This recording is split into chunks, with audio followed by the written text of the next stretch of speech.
Сәлеметсіздер ме? Мен Ақмола облысы Бурабай ауданы Щучинск қаласы номер 7 мектеп лицейінің 9 сынып оқушысы Нуридин Саянмын. Елімізде цифрлы Қазақстан бағдарламасы аясында Smart City жобасы қолға алынуда. Мен осы Smart City жобасын қолға ала отырып, Smart City макетін құрастырып шығардым. Біздің Бурабай ауданымыздың табиғаты әсем көркем болғандықтан мен Щучинск қаламыздың әдемі болғанына өз үлесімді қосқым келеді. Жобаның мақсаты жайлы өмір орнатып, және де қоғамның барлық салаларын автоматтандыру.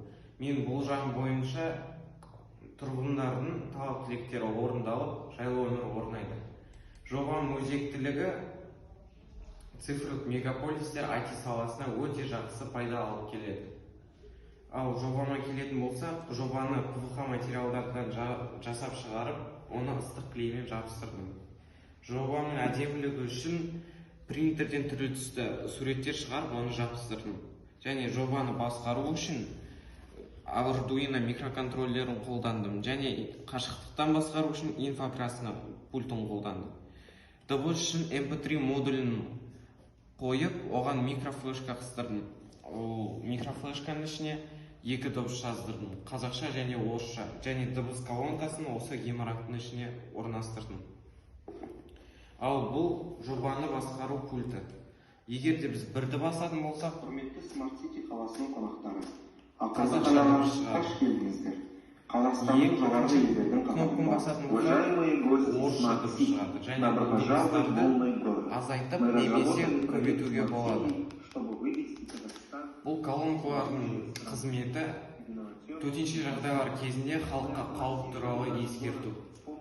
Ал егер де 3-ті басатын болсақ, көшеге жарық беріп тұратын светодиодты шамдар жанады.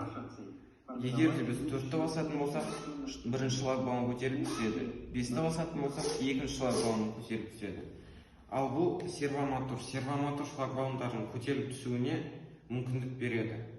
Егер де біз 6-ны басатын болсақ, біз бағдаршамды қосуымызға болады.